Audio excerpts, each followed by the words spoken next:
Tem uma coisa que quase todo empreendedor faz, mas dificilmente admite: misturar o bolso da empresa com o bolso pessoal. Seja para fazer aquele Pix rapidinho ou para pagar um boleto, o resultado é sempre o mesmo: dificuldade de entender se o negócio realmente está dando lucro. Hoje vamos falar sobre esse tema que é o calcanhar de Aquiles de muitos empreendedores. E como a gente pode fazer de uma forma fácil essa separação entre o bolso da empresa e o bolso pessoal.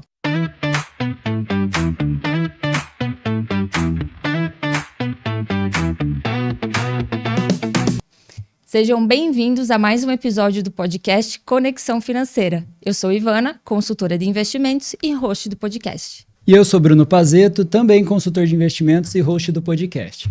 Para agregar a nossa conversa hoje, temos duas convidadas muito especiais. São a Carmen Leão e a Poliana Bueno. Elas que são contadoras e empreendedoras à frente do grupo LB, que é formado pela LB Assessoria Contábil, LB Consultoria Prime e LB Treinamentos. Duas profissionais que transformam conhecimento técnico em estratégia, ajudando empresários a crescer com organização, clareza e resultados. Sejam muito bem-vindas. Imagina, nós que agradecemos aí, Ivana e o Bruno, pelo convite de estarmos aqui para poder contribuir um pouco com algumas informações que realmente faz muito sentido aí para os empresários. Muito bem, sejam bem-vindas. Carmen e Poliana, antes da gente entrar no assunto técnico, contem para nós como vocês decidiram migrar para essa área de contabilidade. Na verdade, já tem alguns anos, né, que é a nossa área de formação e já temos experiências que nós iniciamos lá atrás, trabalhando em alguns escritórios, há mais de 10 anos, né, Carmen? Não fica falando muito isso, não. E há exatamente 3 anos atrás, nós nos conhecemos em um determinado escritório e tomamos a decisão de abrir o nosso próprio. E a partir daí a gente engajou nessa área mais ainda, porque já era a nossa área de atuação, e fomos construindo aí cada dia um desafio, cada dia uma nova oportunidade, e nós amamos, né? Essa é a realidade. A gente brinca, fala que está cansada, mas a gente ama a parte de contabilidade, de gestão, de acompanhamento e de desafios. Acontece que a gente iniciou com a contabilidade e, além de estar lidando com o empresário todo santo dia, a gente se deparou com alguns desafios da própria gestão nossa. Então, a gente começou a identificar alguns pontos que são de extrema importância para uma empresa, para quem quer empreender. E a gente sentiu isso muito forte na área financeira. Então, depois, logo em seguida, a gente focou na consultoria Prime e foi onde a gente começou a ajudar empresários também na área financeira. Legal. E quais são os erros mais comuns que vocês veem os empresários cometerem quando se fala ali em separar a pessoa da empresa? Bom, primeiro de tudo, eles acham que a conta da empresa serve para tudo. Então, tem que pagar a escola do filho, o dinheiro está aqui na empresa, eu já vou pagar daqui mesmo. Mas não, tá? O princípio básico de tudo é separar. Até para você ter esse controle, né? Tem pessoas que falam assim, eu não tenho condição de ter um sistema ou de alimentar um sistema. Mas, veja bem, se você faz esse controle no momento de fazer as transações, você já tem o controle. Então, se tudo que você for pagar pessoal, que não da empresa, você faz uma transferência para a conta pessoal, você já está fazendo um controle, porque se você pega o extrato bancário do mês e vê o tanto de transferência que teve para o sócio, você já consegue visualizar a sua retirada. Então, é o princípio básico ali que a gente vê que é algo que, claro que no dia a dia, a correria acaba justificando aí alguns processos, mas se você iniciar por isso, você já consegue ter um mínimo de gestão ali do seu negócio. E agora um ponto bem importante. Vocês devem lidar com clientes de vários tamanhos. Pequenos, os que são eu presa, e empresas maiores, né? Quais que são as principais diferenças ou dificuldades entre esses dois tipos de perfis?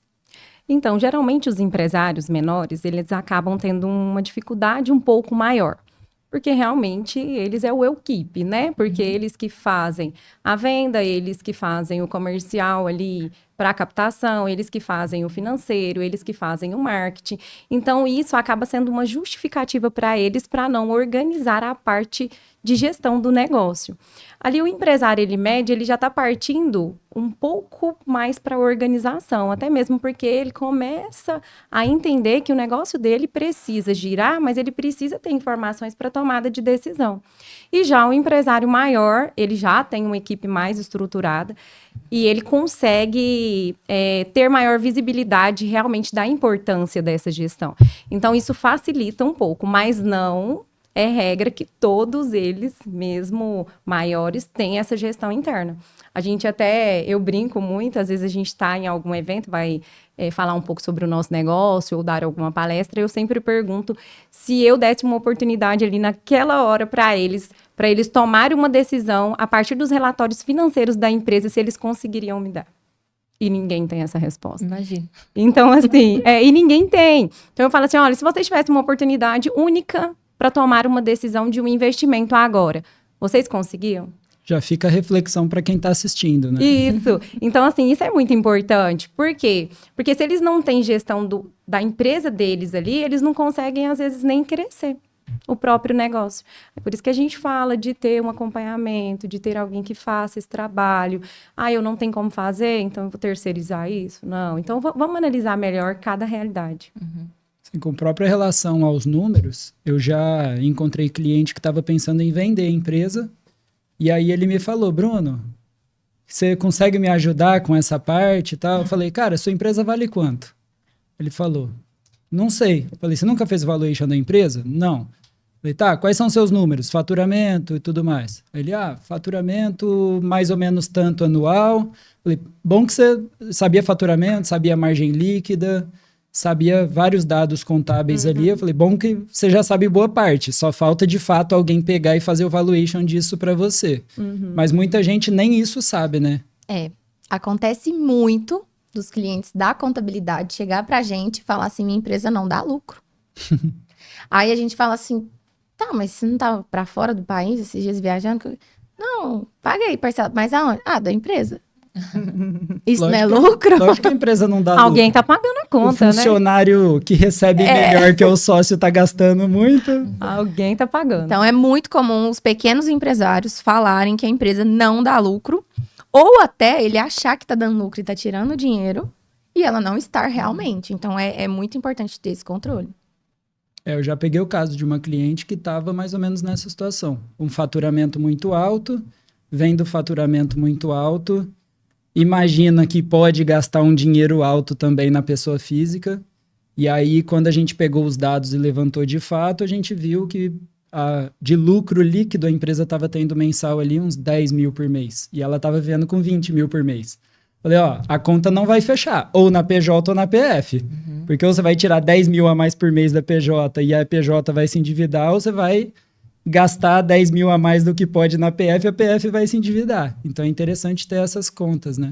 É uma informação importante, principalmente para quem trabalha com vendas ou tem um custo bem elevado na operação, que é o seguinte, vamos supor que ele vem de um faturamento médio fixo, 50 mil, por exemplo, e ele tenha 10 mil de lucro.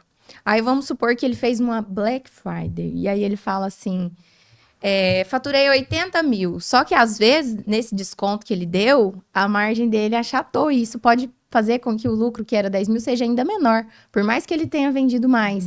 Então, o pessoal tem que ficar muito alerta com isso, porque um errinho bobo desse pode ter um impacto gigantesco. Isso aí entra aquela frase, né?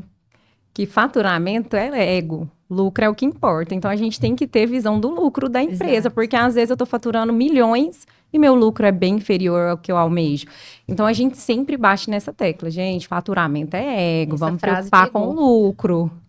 Essa frase pegou porque, às vezes, um prestador de serviço que fatura muito menos tem um lucro muito maior que um comerciante gigante.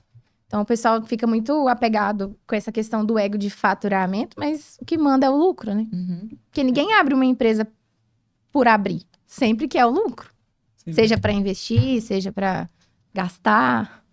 Levando para o macro até, se a gente pega empresas listadas em bolsa e pega o faturamento delas, na casa de bilhões, trilhões, se for lá para fora mais ainda, e tem empresa que tá tendo esse faturamento, tá tendo prejuízo ainda, né? Mas até nisso é desvantagem, porque o investidor ele vai fazer uma análise do resultado, né? Um investidor inteligente ali, que contrata uma consultoria, eles não vão olhar faturamento, eles vão olhar o resultado daquela empresa. Ou talvez o próprio valor dela, porque às vezes ele compra pensando em valorização ali do investimento, e às vezes não é só o lucro. Mas quanto mais lucro, mais a empresa vale. A capacidade de gerar o lucro, né? Perfeito. E qual você acha que é a maior dificuldade das pessoas de fazer essa separação da pessoa física e da pessoa jurídica, mesmo sabendo que tem que ser feito? Eu acredito que mentalidade. Porque quando o empresário ele tem uma mentalidade, uma clareza do quão aquilo é importante, ele vai seguir a risca, ele vai fazer. Eu falo que a gente tem clientes que seguem. Muito poucos, tá?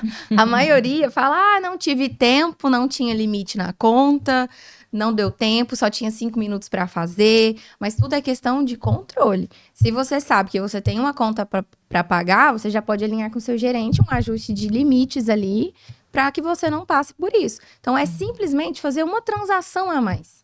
E então, tudo é controle. E aí, o pessoal, às vezes, que não tem essa mentalidade, que para mim é o ponto-chave para você começar a virar a cabeça para o seu negócio, focar no lucro, não no faturamento, e focar no resultado, na gestão, é mentalidade.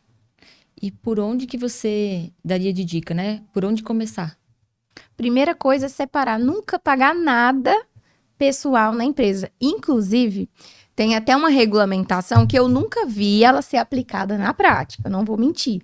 Mas existe uma regulamentação que trata que se a empresa for fiscalizada e ela estiver tendo pagamentos não identificados, ou seja, aquela despesa não tem nota para a empresa, não justifica nada, ela pode ser tributada em cima daqueles valores, né? E aí, mais um ponto que está em alta agora, foi aprovado essa semana, também tributação dos dividendos. Então, a gente tem que tomar muito cuidado com isso, até para ter controle, porque ele tem uma isenção até 50 mil por mês, mas acima disso, tributa tudo. Porque tem muita gente que às vezes fala assim, eu tiro 60 mil por mês, é isento até 50, eu vou pagar 10. Não, passou de 50, tributo 60. Tudo. Então, assim, tudo pode ter imposto, mas o imposto desses pagamentos não identificados, eles são maiores. Reforço que eu nunca vi ninguém ser penalizado por isso, mas existe regulamentação. Em caso de fiscalização, é um problema. Então, o primeiro passo, conta pessoal, transfere da empresa para a conta pessoal, e aí lá na pessoal ele paga. E só para complementar um pouco dessa parte de mentalidade, onde a Carmen aborda, que isso é fundamental, as pessoas, elas confundem muito eu ser profissional de eu ser empresária ou empresário, porque nós estamos falando de duas vertentes diferentes. Às vezes eu domino muito bem o que eu faço, mas eu não dou conta de ser empresária. Eu acho que isso também é um ponto muito importante, porque eu dou conta de executar. Vamos supor que eu faço parte da área aí da beleza ou uma prestação de serviço. Eu domino o que eu faço, mas eu dou conta de ser a gestora da minha empresa? Porque isso é fundamental. Porque a partir do momento que eu só consigo executar e não administrar, isso se torna um problema. Aí é onde começa. Eu misturo a minha conta pessoal com a minha conta jurídica, aí eu já não tenho controle de mais nada, aí eu já não sei se meu fluxo de caixa está fluindo, eu não sei se vale a pena fazer um investimento. Então, assim, o primeiro ponto, quando você decide montar um negócio, é você se fazer essa pergunta. Fala assim, eu sou empresária? Eu sou empresário, eu vou dar conta de gerir o meu negócio? Porque a partir daí, mesmo que você não tenha essa mentalidade, você já começa a despertá-la. Então, acho que isso faz total sentido. É muito bom esse ponto, porque a gente vê isso acontecer muito. A pessoa é muito boa em fazer dinheiro e entregar aquele trabalho, mas ela não é boa com número, né? Acontece demais. Ela não consegue, né, fazer a gestão. E é o que mais tem, principalmente os negócios menores, que a pessoa, ela domina o que ela faz. Mas na hora de gerir, ela não consegue. Acontece com frequência ali no planejamento financeiro, chegar clientes que faturam, nem fazem a mistura de PJ e PF, porque às vezes a renda vem até na PF, mas faturam muito e ganham muito também, e gastam muito também. E aí, uma boa parte da base de clientes ali são médicos, eu brinco com eles. Eu falo, cara, tanto vocês são bons para ganhar, vocês são bons para gastar. É na mesma proporção, né? Eu tô ganhando, eu tô gastando. Mas nesse ponto aí, até aí cabe gestão. Porque uma pessoa física, ela pode ter mais de uma conta bancária. Então, até nesses casos, a gente indica que ele tenha uma conta que seja PF, focada no profissional dele para receber e pagar coisas profissionais, e ele tem uma outra para ele fazer, até porque, até em caso de fiscalização, transferência entre contas de mesma titularidade não classifica rendimento nada, é totalmente excluído. Então, também é uma forma, então sempre tem uma forma de você fazer uma gestão de contas, mesmo que seja tudo na PF. Sim, e aí, isso aí que você falou até entra na outra pergunta que eu tinha aqui, de quais são as ferramentas que vocês veem como as ferramentas mais fáceis ali de implementar para a pessoa começar a fazer essa separação da pessoa física e jurídica. O primeiro deles é a conta bancária, o extrato, porque realmente a partir dele, você pode passar 2, 3 meses para fazer a conciliação, se ele tiver separadinho, fica mais fácil de você conseguir. Aí existem até aplicativos de celular que dá para você fazer. Eu falo porque nas minhas contas pessoais, eu não sou Casa de Ferreira Espeto de Pau, não. Eu tenho um controle. E aí eu não vou contratar um sistema de gestão para minhas finanças pessoais. Então, tem aplicativos de celular que a gente consegue controlar gastos de cartão por categoria, receita. Tem mais simples, mais resumido. Você usa o critério que você quiser.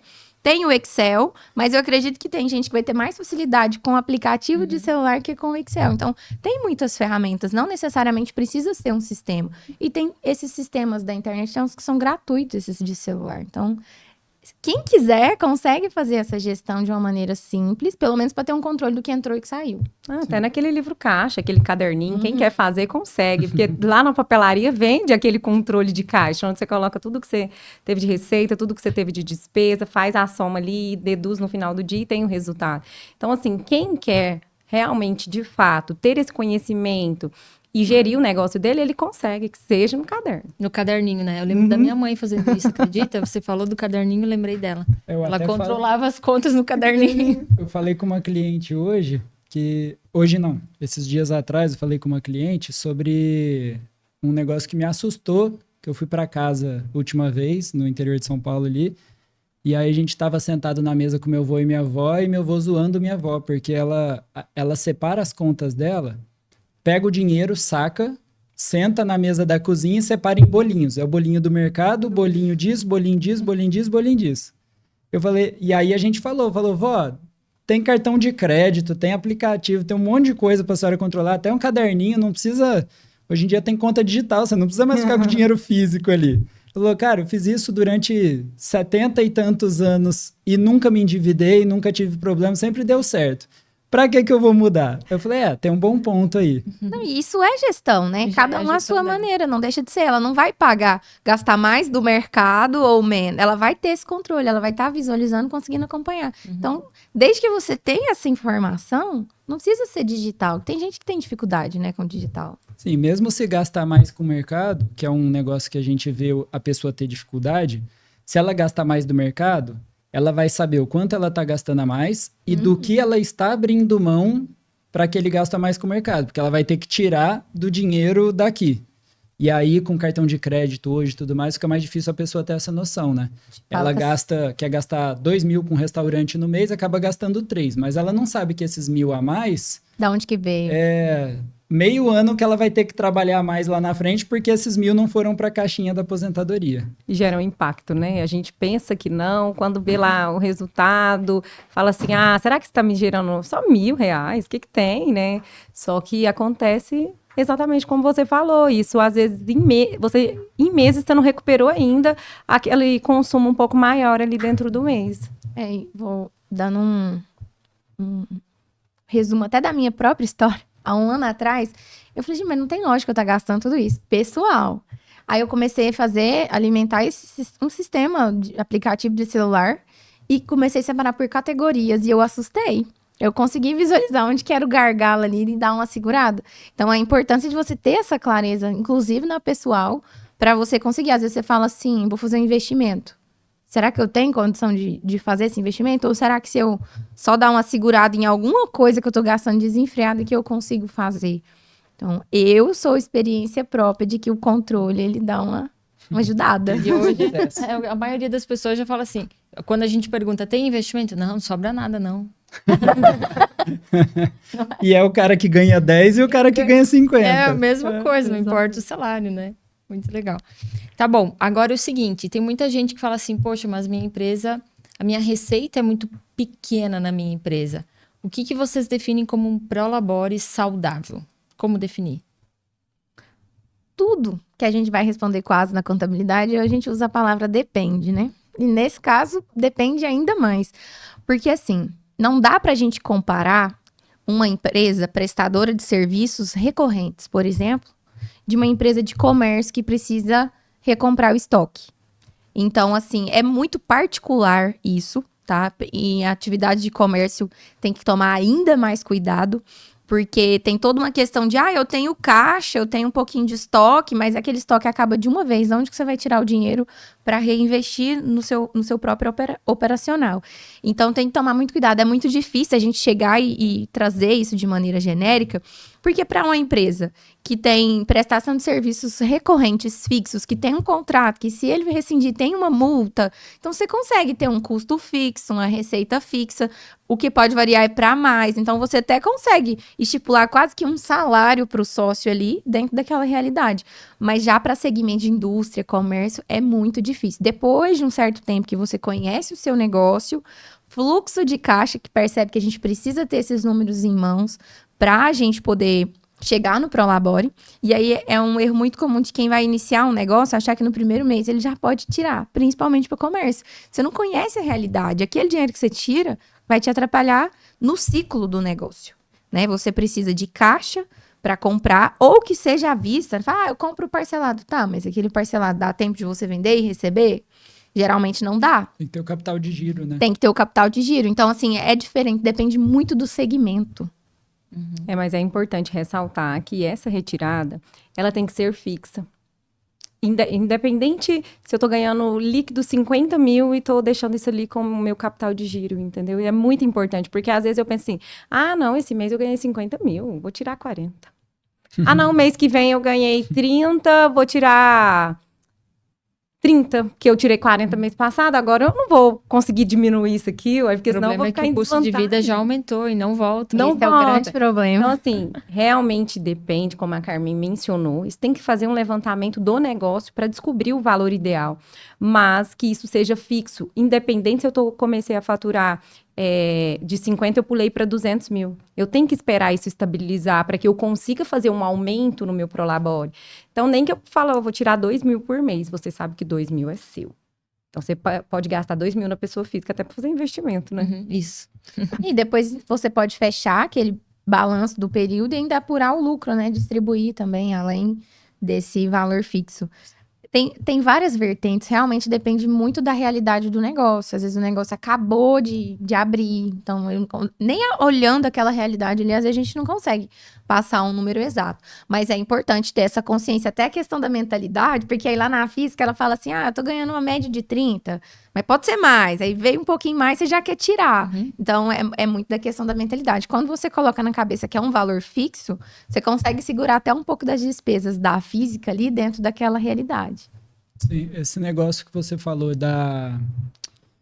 de a pessoa fazer a apuração de lucro e a distribuição de lucro, eu acho que é uma das dificuldades maiores que o pessoal tem. Que aí lá nas certificações a gente estuda como viés do desconto hiperbólico, que é um nome difícil para falar. Você é imaturo, não consegue esperar para colher os frutos. Prefere gastar agora. O agora tem mais valor do que o futuro, né? E aí isso é uma das dificuldades que eu vejo maiores ali com os clientes, porque eles têm a dificuldade de enxergar que assim, se sua empresa está lucrando 30 e você está tirando 10, os outros 20 você não está perdendo, está virando caixa da empresa e daqui 6 meses, 1 ano, você pode tirar esse dinheiro da empresa, só que de forma saudável, com planejamento. Sentou no semestre, tive tanto de lucro, sobrou tanto, meu caixa tá tanto, eu preciso de tanto de capital de giro, o que sobrou tá voando aqui. Vou reinvestir na própria empresa ou vou tirar? Vou tirar. Beleza. Você não tirou 30 mil por mês, mas você tirou 10 mil por mês e de repente tirou 200 mil de uma vez. Ou também economizou despesa lá na frente, porque a gente sabe que o cenário hoje está muito instável. Então, as taxas, a Selic está nas alturas. Então, vamos supor que nesse período de tempo aí, teve um problema na operação, precisou de dinheiro. Você está economizando um juros alto com um caixa que você tem. que, querendo ou não, como é distribuição de lucro, você não planejou gastar ele ainda. Talvez, quando você está juntando para distribuir, você geralmente faz investimento, já é até outra mentalidade. Então, às vezes, além de ter essa visão que lá na frente você vai tirar um bolo maior de dinheiro, você pode estar economizando com outras despesas acessórias que pode ter por conta de intercorrências ali na operação. Perfeito. E vocês recomendam o empresário investir o lucro da empresa? Lógico que sem prejudicar o caixa ali da empresa. Sim, a gente recomenda eles fazerem esse investimento, mas quando ele tem realmente a gestão do negócio, né? Que é o que a gente bate na tecla. Então, assim, hoje nós temos clientes que realmente estão investindo. Então, eles conseguem abrir o leque e nem sempre é na própria empresa. Eles começam a investir em outros negócios, eles começam a buscar outras oportunidades. Por quê? Porque eles querem abrir ali o leque de conhecimento e geração de valor mesmo para o negócio deles. Então, a gente recomenda investir, mas aguardar o momento ideal. Por quê? Porque ele vai fazer isso com segurança. Então, ele não vai ser prejudicado em nenhum momento, porque ele vai pensar, não, se eu tenho essa economia aqui, se eu investir ali, vai ser seguro, eu preciso o quê? Buscar alguém que entende disso? Eu preciso ir atrás de alguém que vai me orientar? Então, isso é muito importante para o empresário. Lembrando que essa questão de investir tem várias possibilidades, né?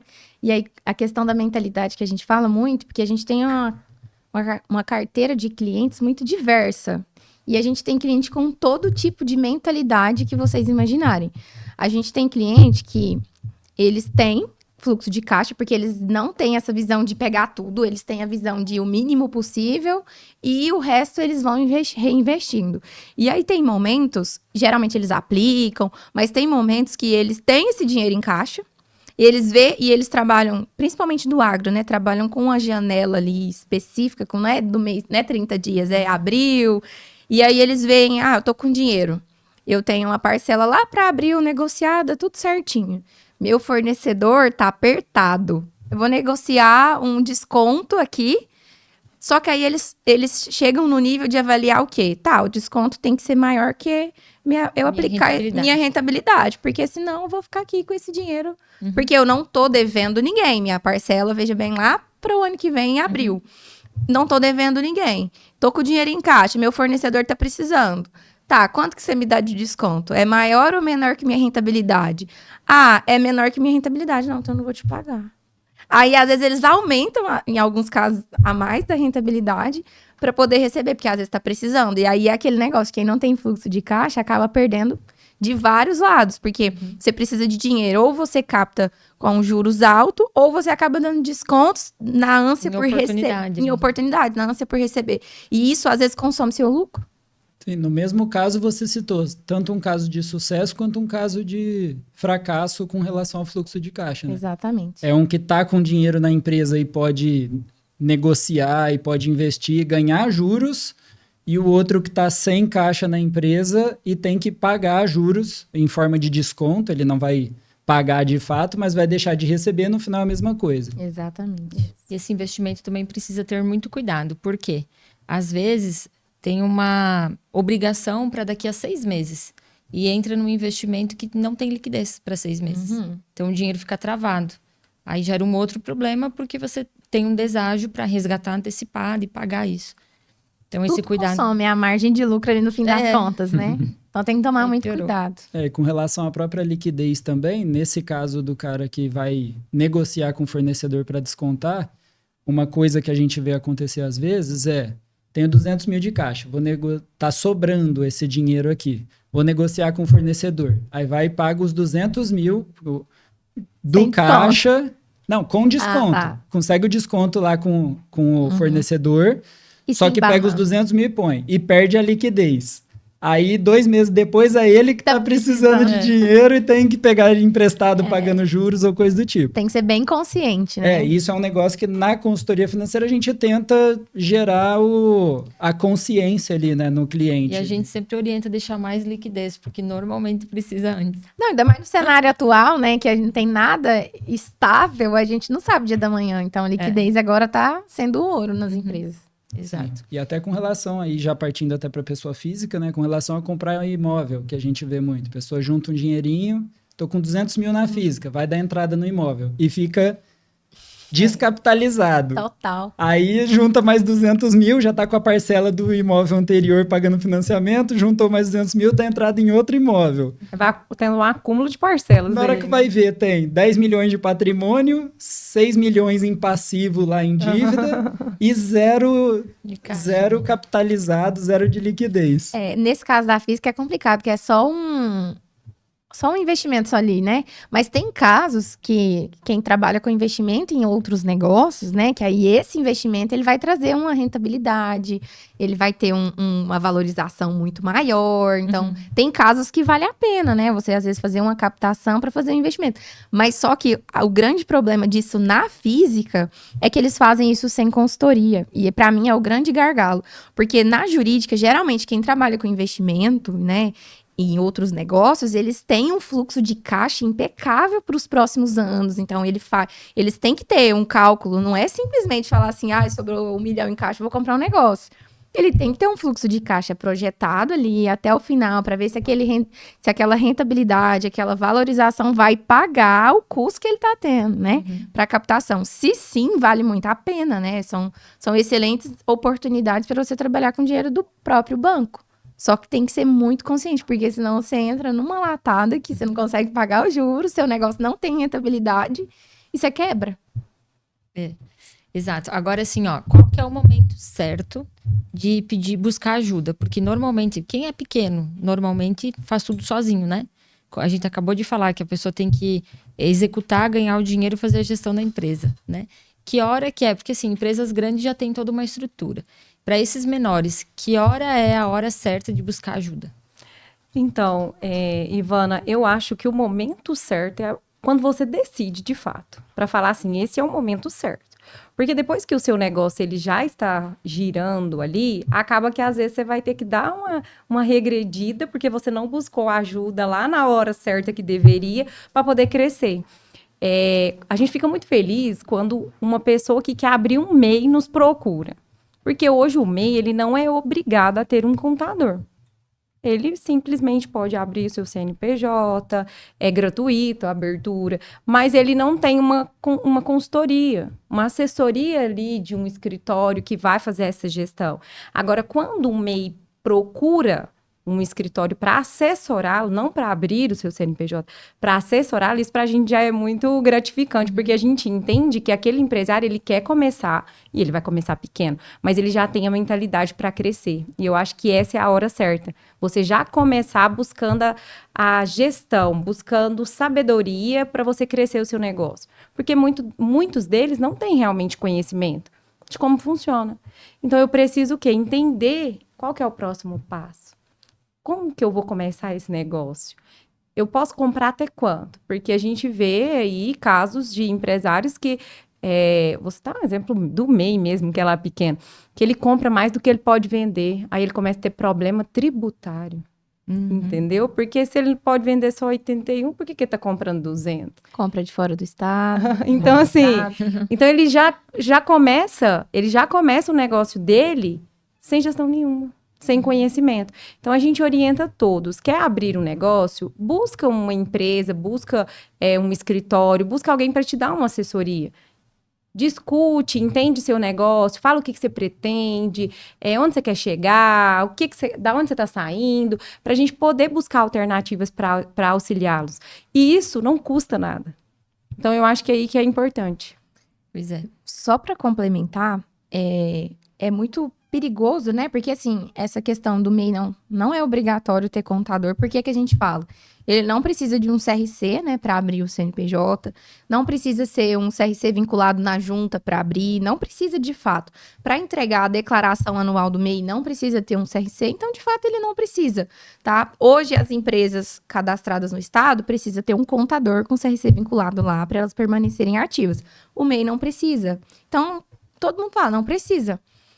Mas, se um MEI, ele compra um imobilizado, ele tem inscrição estadual e ele compra um imobilizado de fora do estado, ele tem que pagar um imposto. E ele sabe disso? Não sabe. Não teve uma mudança até recente, que agora a receita do MEI vai se somar à receita da pessoa física? Uhum. Então, tem um ponto de atenção bem importante. Tem. Ali. Na verdade, acredito que vão vir várias mudanças para o MEI daqui para o ano que vem. em relação até ao aumento de faturamento, que as pessoas falam assim, o MEI vai para 140 mil. Vai, mas vai ter como que eu vou dizer, um regime tributário intermediário entre o MEI e o Simples. Porque ele não vai faturar 140 mil pagando R$80. Não é assim. As pessoas falam, vai aumentar o MEI. Tá, mas o imposto não vai ser mais R$80 também. Então, vai ter muitas mudanças. Recentemente teve essa, para efeito de desenquadramento do MEI, somar receita da pessoa física com a pessoa jurídica. Mas, assim, isso eles estão tentando há muito tempo. Até de fiscalizar a movimentação financeira, quando é MEI, eles não fiscalizam só a conta bancária da empresa. Eles fiscalizam a conta bancária da pessoa física. E é justo, né? Porque pensa comigo, se você não é CLT, porque você pode ser CLT e ter um MEI. Você não é CLT, não tem nenhum vínculo registrado, nada. Só o MEI. Aí no seu MEI entra 80 e na física entra mais 50, que não vem direto do MEI. Então faz sentido eles quererem fiscalizar as duas contas em conjunto e acredito que isso é mais um braço ali para fechar o cerco, né? Porque o pessoal abre MEI e quer ser MEI para sempre. E tem muito profissional liberal que acaba até falando para o cliente, pessoal que mexe com estética, com medicina, nutricionista, etc., que acaba até... Um amigo meu já viu, não fui eu que vi. Um amigo meu mandou eu perguntar. Já teve um amigo meu que contou de cliente dele que recebia... mais confuso ainda. Que recebia ali na PJ, e aí justamente para não ultrapassar o teto, pedia para os clientes, pacientes, etc., pagarem na pessoa física, e aí fazia esse jogo, né, entre a renda da PJ e pessoa física para não extrapolar o teto. Empresa normal, eu nunca vi essa fiscalização, mas não quer dizer que isso não vai acontecer. Mas MEI, ano passado, teve muitas fiscalizações que somou o faturamento da conta do PJ MEI, que o MEI, querendo ou não, ele tem natureza de pessoa física, ele só tem um número maior ali. E de somar com a movimentação da física. No MEI, eu já vi fiscalização. Até essa natureza de pessoa física, eu acho que torna mais difícil ainda a pessoa fazer a segregação da pessoa física e jurídica. É uma coisa, né? Só.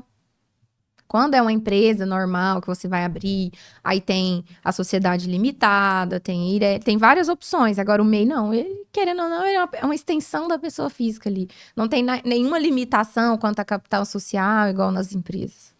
Eu tenho uma cliente de consultoria. É raro a gente pegar cliente para consultoria que é MEI, né? Por conta do teto de faturamento ali. Mas esses dias atrás eu reuni com uma cliente que está mais ou menos nessa situação. Tá no limbo ali, deve começar a faturar mais, aí tá na dúvida se passa para o Simples, se não passa e tudo mais. Falei, cara, graças a Deus você vai sair do MEI para o Simples, porque agora você vai procurar uma contadora, ela vai te ajudar certinho, e meu trabalho com você vai ficar mais fácil. A gente precisa conscientizar eles, porque tem uns que quer regredir para não sair do MEI. Exato. Para não sair do Simples também, porque não, aí é uma a gente ia falar, né? Aí eu falo assim, não, você tem que agradecer a Deus, porque você tá crescendo seu negócio, mas... A gente vê cada história todos os dias, assim, que fala assim, não, mas aí se eu sair do MEI, eu vou crescer e vou ter que pagar muito imposto. Fala assim, graças a Deus, eu queria pagar mais de 1 milhão de imposto. Eu falo para eles, eu chamo isso de economia burra. Economia burra. Isso aí é economia burra. Você tá querendo deixar de ganhar mais para... Só para não ter que pagar pouco pagar de imposto. Menos. Exatamente. A gente entende que a carga tributária é alta, mas... Em contrapartida, quanto mais você está pagando, entende que você está ganhando. É claro que você tem que ter uma gestão correta do seu negócio para você não estar tendo um custo muito maior do que seu faturamento e ter esses problemas de caixa que a gente está mencionando. Mas, assim, se eu estou pagando mais imposto, significa que eu estou ganhando mais. Eu não quero ser MEI, eu quero ser lucro real. Eu quero crescer, entendeu? Mas a gente já pegou vários e vários que não quer crescer. Ele quer, mas ele quer regredir, que ele prefere deixar de tirar a nota para não pagar. Então, assim, é a mentalidade de empresário ou empresária que ele tem que ter. Com relação a isso também, putz, até veio tanto caso de cliente na cabeça aqui, até me perdi aqui. A gente tinha falado, né, da questão da pessoa não passar do MEI para o Simples Nacional. E aí... Simples Nacional para o regime normal também. O pessoal nunca quer continuar aumentando o faturamento, porque Eles não querem pagar mais e tem muito isso. Teve um cliente, eu vou abrir assim só um pouquinho da situação, supermercado. Porque supermercado é característico uma margem menor, né? Então, num regime normal que é tributado sobre o lucro final, faz bastante sentido, até porque os produtos são cesta básica, então tem muita redução, isenção, alíquota zero, então tem muitos benefícios no regime normal, que é lucro real ou lucro presumido. Já no Simples não tem benefício, vou dizer, tem 5% de benefício que eu posso ter, substituição tributária e monofásico só. E aí eles não querem sair do Simples para não ir para um real, só que aí foi 2 anos, né? Essa conversa. Aí eles resolveram sair, eles economizaram metade de Olha imposto, faturando mais certinho, porque no lucro real, desde que você emita todas as suas vendas, compra tudo com nota, e a margem sendo pequena, os impostos os produtos tendo benefícios, ele paga muito menos que no Tem Simples. deduções, né? Tem deduções. Claro que não é para todos os segmentos e todos os casos. A gente tem que avaliar um a um. Mas tem segmentos e o pessoal fica com medo. Uhum. Aí foi 2 anos para convencer eles a mudar e agora eles não querem voltar mais. Tem um não. tabu. Aí entra a importância de ter uma boa assessoria contábil ajudando ali, né? Porque tem contador que só quer, já vi também, contador que só só mandar quer se guia, livrar né? do problema ali, né? Lembrei o que eu ia falar aqui, com relação à economia burra. Fazendo analogia com os investimentos aqui, existe lá o CDB de banco e a LCI. O CDB paga imposto, a LCI não paga. Só que aí, às vezes, o cliente está lá no banco, na corretora, e a LCI paga 90% do CDI. E tem um CDB pagando 115% do CDI. Aí o cliente, eu quero um investimento que não pague imposto. Falo, cara, o CDB você vai pagar imposto, só que esse 115% do CDI, na hora que você tirar imposto, vai virar 105%, 100% do CDI, enquanto líquido de imposto já. Enquanto na LCI tá pagando 90%. Isso daí é a questão que a Poliana mencionou, que as pessoas, é mentalidade do faturamento. Só que você tem que olhar o lucro final. Então, o meu lucro final, em percentual, qual que é maior? Então, se eu tô pagando imposto ou não, o meu lucro é maior, eu vou aqui que meu lucro é maior. Então, essa frase, né, o dia que a gente viu ela, eu nem lembro onde que a gente viu. E aí ficou carrega tem um tempo. Não, e todo lugar que a gente vai, a gente fala, gente, faturamento é ego, o que importa é o lucro final. E esse caso aí é o exemplo claro, vivo disso. A pessoa senta, isso aqui vai pôr mais dinheiro no meu bolso, só que eu vou pagar imposto. Então, não, eu quero o que dá menos dinheiro no meu bolso. Não faz o menor sentido isso aí. Não. E vocês acham que educação financeira empresarial ainda é um tabu ali em pequenas e médias empresas? Sim, ainda é um tabu.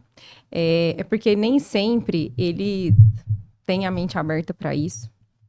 E principalmente quando eles têm que recorrer a um escritório, uma assessoria, que eles têm que ter um desembolso, porque eles não veem isso como um investimento para o negócio dele. O brasileiro não gosta de gastar. Não, ele não quer gastar.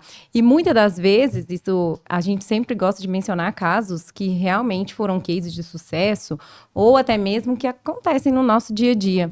A maioria dos que pagam e buscam essas assessorias, porque assim, cada um tem sua expertise, né? Nós temos escritório de contabilidade, a nossa consultoria financeira ela é voltada para a execução operacional, que é o BPO.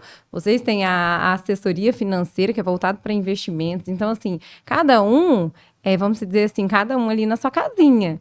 E quando eu quero tirar esse tabu, eu tenho que entender que eu preciso desembolsar, mas para mim poder crescer.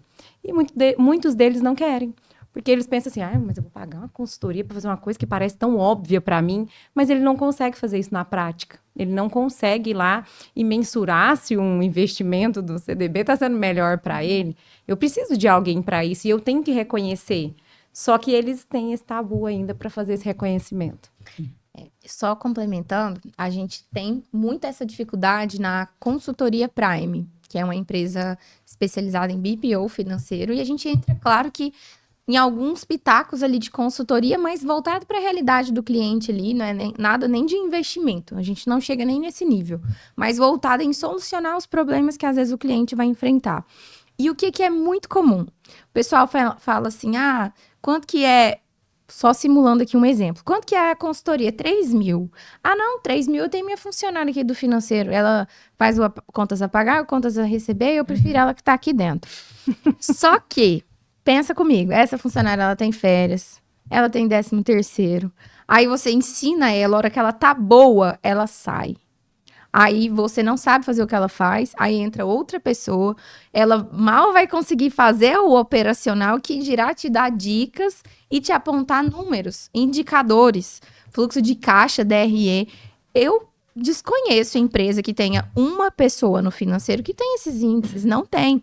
Tem empresas que já têm um grupo no financeiro, 2, 3 pessoas, aí eles já conseguem entrar. Mas essas empresas que têm um colaborador, eles não entram nessa seara de relatórios mais abrangentes que vai ajudar ele a tomar uma decisão.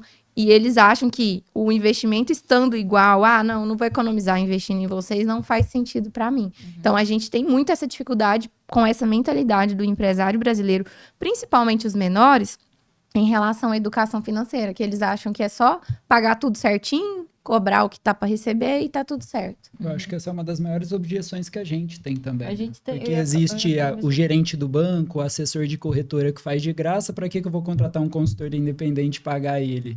Pagar alguém para cuidar do meu dinheiro, você tá doido? Só que em relação a esse comentário, esses dias eu vi um vídeo que fez muito sentido para mim em relação ao investimento. Era alguém, eu acho que fazendo marketing, mas eu fiquei com isso na cabeça. Ele falou, você vai contratar o gerente do banco para cuidar dos seus investimentos ali, ele tá ali para te ajudar. Mas lembra que ele é funcionário do banco. Uhum.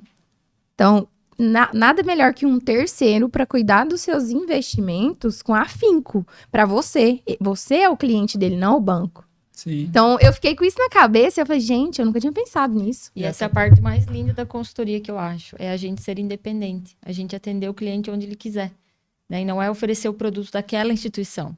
Ficar engessado, né? A pessoa tem meta para bater lá dentro, não adianta.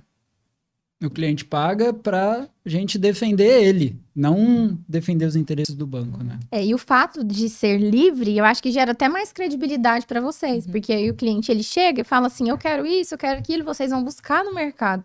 Agora, quando você chega num gerente de banco, eu não vou mentir, eu sou assim, São Tomé, eu falo, não sei, será que ele tá do meu lado ou do banco? Então, a gente fica. Tem gente que tem essa mentalidade de não confiar, porque, querendo ou não, ele é funcionário do banco. Né? Tem uma coisa bem legal que acontece bastante. O cliente fecha a consultoria com a gente, primeiro contato é revisitar o que ele tem de investimentos no banco. Aí basta a gente pedir as informações, o gerente oferece muita coisa boa para ele, que não oferecia antes. Eu acredito muito nisso. E a gente encontra essa objeção para fechar a consultoria, mas também encontra com clientes da consultoria já. Quando a gente identifica, como consultor financeiro, a gente abraça toda a vida financeira ali, né? E aí, às vezes, a gente identifica uma oportunidade de sucessão, de organização de sucessão, que aí já precisa de um advogado, contratação de seguros, e aí precisa de um corretor de seguro, solução contábil também, e aí precisa de um contador, e aí na hora ele já paga a gente pela consultoria financeira. E aí na hora que a gente fala, vamos atrás de estruturar uma holding, uma offshore? Vamos. Aí fala, beleza. Você conhece algum advogado que faz isso? Aí na hora que começa a ver preço para montar e tudo mais, a pessoa, opa, não quero, some. Não quero mais, vamos ficar só com a consultoria. Achei que você ia fazer tudo. Na hora da declaração de imposto de renda, nossa, todo mundo tá achando que a gente vai ajudar a fazer para ele a declaração. Mas não tem a expertise. É como você falou, o conhecimento é muito específico, né? É muito específico. É igual eu contratar um nutricionista e aí depois que o nutricionista me passou a dieta, eu querer que ele monte meu treino da academia também. Ele não é educador físico, Exatamente. Ele é nutricionista, né? Agora, assim, eu acho que a palavra que mais saiu aqui foi mentalidade, né? Porque a gente viu que é muito do que as pessoas pensam e levam para o seu negócio. E eu tenho uma pergunta aqui planejada que era para isso, assim. O que vocês entendem que seria uma mudança de mentalidade? Ou de que forma as pessoas podem... Que perguntas elas podem se fazer para entender se elas estão com essa mentalidade menor, mais escassa e que elas precisam mudar? O primeiro ponto é se perguntar, como a gente mencionou, eu vou abrir o meu negócio. E agora? Por onde começar? O que eu vou fazer? O que eu almejo do meu negócio? E pontuar. Falar assim, olha, eu pretendo que o meu negócio seja dessa forma, eu quero definir que eu preciso de uma previsão de tal faturamento. Não, eu quero definir que eu quero chegar daqui 1 ano com o meu negócio, ele faturando R$1 milhão. Então, qual que é as metas e qual que é os objetivos que eu vou ter que traçar nesse momento para que eu consiga chegar lá no meu objetivo final. Então, assim, ele começa a se fazer essas perguntas, que ali nada mais é do que um plano de negócios, né, resumidamente. Então, assim, qual que é meu objetivo? Eu vou ter desafio quando eu mensurar isso daqui? Qual que é as etapas que eu preciso seguir para mim poder almejar? Então, ele começa a se fazer essas perguntas e, a partir dessas perguntas principais, ele começa a ter mais perguntas, que vai surgindo mais dúvidas, e aí ele vai buscando mais conhecimento. Eu vou precisar de ir num contador, eu vou precisar de ir numa consultoria financeira, eu vou precisar de ter um jurídico. O que eu preciso? Então, agora eu vou começar a linkar tudo que eu fiz no meu plano de negócios com consultorias ou profissionais que eu preciso buscar para me ajudar a crescer. Porque só ele não vai conseguir. Uhum. A gente entende isso. E quando a gente brinca que tem que procurar um contador, mas o contador também precisa buscar outras referências e também outros negócios que agregam ao nosso. Então, a gente sempre tem que ter o ponto de partida, mas também saber onde a gente quer chegar. Porque só assim você vai conseguir seguir a linha certinha para chegar lá no objetivo final. Uhum. Eu acho que a Poliana falou uma coisa aqui que eu tô até agora refletindo, ficou na minha cabeça, que eu acho que é um ponto de partida para eles se fazer essa pergunta sobre a mentalidade. Eu tô sendo um profissional, vamos supor que eu sou um médico, eu tô sendo um bom médico ou tô sendo um bom empresário? Eu acho que essa é a principal pergunta, né? Resume tudo isso, porque se eu tô sendo um bom profissional, eu tô focada em aprender procedimento, tô focada em agradar meus clientes, em atendimento ali e pronto. Mas tá, onde eu quero chegar, né? Números, então o que eu vou fazer? Aí é deixar o médico de lado e incorporar o empreendedor, o empresário. Eu acho que essa é a grande virada ali para ele começar a ter clareza até do que ele quer, do que ele espera do próprio negócio. Muito legal. E se vocês pudessem dar uma única dica para o empresário começar 2026 com o pé direito, qual seria? Nossa, tem tantas dicas, né? Mas eu vou repetir, eu vou ser repetitiva aqui e vou falar, separar a conta pessoal da empresarial. Gente, isso é o básico, não tem como, até para contabilidade, pensa comigo, a gente vai pedir o extrato bancário da empresa para ele mandar para contabilidade, para a gente lançar, como que eu vou justificar a escola do Joãozinho lá? Uhum. Não é dedutivo, não cabe em lugar nenhum. Eu fico imaginando vocês recebendo isso. Não, a gente já viu. Olha, gente. Já pensou? Eu vou falar, eu já vi de tudo. De tudo. Porque chega fatura de cartão de crédito da empresa, extrato bancário. Muita coisa. Ó, se for na física, às vezes o contador não vai ver. Então pensa nisso. Às vezes é melhor pagar separado. Paga na física mesmo. Paga na física. Olha, nós estamos encaminhando aqui para o final, foi muito legal a nossa conversa, mas assim, eu tô com uma curiosidade. Vocês são sócios há quantos anos? 3 anos. 3 anos, já trabalharam juntas antes. E as tretas? As tretas do negócio. É engraçado, né? Todo mundo pergunta isso. Aí eu falo assim, a gente não era amiga. Não, vocês eram inimiga. Não, a gente não era amiga nem inimiga. Mas a gente trabalhou em alguns projetos juntas, né? Em outro escritório de contabilidade, a gente já atuava na área. E trabalhando juntas, a gente dava muito certo. Profissional, a gente não era amiga. Então, profissional, a gente dava tão certo. E eu acho que esse é o segredo. Porque tem gente que às vezes abre sócio, com minha melhor amiga. Com meu irmão. E eu acho que o nosso segredo foi isso. Porque a gente decidiu montar a sociedade pelo profissional. Então, o nosso profissional sempre teve muito alinhado. Antes da sociedade, a gente trabalhava junto em projetos, a gente pensava muito igual, tinha os mesmos valores. E aí a gente falou, vamos abrir o nosso? Vamos. Aí depois a gente virou amiga, né? Porque tá 24 horas por dia. Eu já ia perguntar, e agora, são amigas? Não, agora acho que virou melhores amigos, porque é o dia inteiro. Às vezes até de noite, de madrugada. Depende. Aqui, briga. Olha, e por incrível que pareça, a gente fala assim, mas é com orgulho mesmo, porque... Não, principalmente mulheres, né? Todo mundo fala assim, gente, mas mulheres não brigam, não tem jeito, né? Só que a gente nunca teve uma discussão. É impressionante. Né? Não é todo dia, né? Tem dias que eu tô com alguns problemas e a gente respeita. Aí quando eu vejo que a Carmen já tá assim, aí eu evito até conversar com ela, porque a gente não sabe, né? Ela já não tá num bom dia, ou vice-versa. Geralmente quando a gente já eu... se avisa, hoje eu não tô bem, não. Aí não é nem conversa muito, não tem problema. Mas é incrível mesmo, assim, eu acho que é porque desde lá de trás a gente sempre, eu acho que pôs Deus à frente de todos os nossos negócios. A gente sempre planejou tudo, tanto é que a missão e visão e valores dos nossos negócios, do que a gente almeja chegar, a gente sentou antes de começar. Antes de fazer qualquer coisa, a gente definiu missão, visão e valor. E falou assim, vamos que legal. seguir isso daqui, vamos... Onde a gente almeja? Não, a gente quer ter só o escritório? Não, a gente quer ter mais. Então, onde a gente vai? E é claro que, além dos negócios, a gente sente que a gente tem um propósito. E a gente segue esse propósito. Então, as pessoas brincam. Que a gente fala assim, não, mas você nunca brigou? Não tem... Porque 3 anos, 2 mulheres nunca brigar é meio difícil. E tem mais um detalhe. Até um mês atrás, a nossa equipe era composta 100% por mulheres. 13 mulheres. 13. Aí todo mundo fica assim, mas como é que vocês dão conta? E por incrível que pareça, não é que a gente não teve rotatividade de funcionários. A gente tem por outros motivos, mas a gente consegue se sobressair, porque a gente nunca teve picuinha entre elas brigando entre si. Eu acho que é porque a gente passa isso também. Falar, né? é exemplo, né? Então, às vezes, tem dia que eu e a Poliana não tá bem, que a gente já se conhece, que a gente fala, hoje eu não tô bem. Às vezes nem vou no escritório, ou ela nem vai no escritório, e a gente não passa isso pra equipe. E a equipe, assim como a gente teve clareza da nossa missão, visão e valores desde o início, a equipe, quando entra no primeiro dia, é apresentado para elas os valores do grupo, né, a cultura do grupo, e a gente bate muito nessa tecla. E se você chega no escritório, na recepção, tá bem grande lá a nossa missão, visão e valores. Então, a gente, de vez em quando, cobra dela, gente, vocês lembram? O que tá lá na nossa missão? Então, a gente precisa chegar lá. Então, eu acho que levar essa clareza também para a equipe, passar o exemplo para elas. Agora eles, né? Que agora a gente contratou 2 rapazes, mas até então era só mulheres e a gente nunca teve problema. Então, profissionalismo e maturidade, porque eu acredito que cabe em qualquer lugar, né? O segredo do nosso sucesso é esse. Muito bom.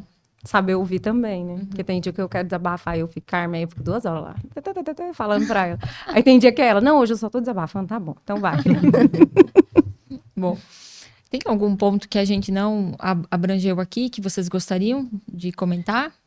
Bom, reforma tributária, não tem como eu não falar essa palavra aqui, né, nesse episódio, porque está vindo muitas mudanças e, ao contrário do que muitos pensam que reforma tributária é para contador, é só a contabilidade, não, ela começa no financeiro.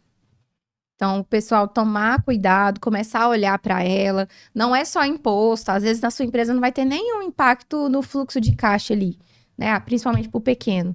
Mas, às vezes, um documento fiscal que vai começar a ser obrigatório. Um link de recebi do meu cliente, já tem que emitir a nota automático. Então, começar a olhar para isso, porque isso começa no financeiro. Então, eu acredito que é um ponto que a gente não poderia deixar de mencionar. Muito bom. Muito bom. E aí a gente tem uma dinâmica aqui com os convidados que a gente pede para o convidado falar em 30 segundos o que ele faz. Vou deixar para a Carmen, porque ela crava os tempos, geralmente. Aí agora eu não vou dar conta. Sem pressão, Carmen. Bom, nós somos contadoras, nosso objetivo é ajudar empresários, então a gente focou também na questão da administração. Então, todo empreendedor, ele precisa cuidar do seu financeiro. A gente fala que não existe comercial, não existe equipe sem dinheiro para ele pagar o investimento do comercial na equipe.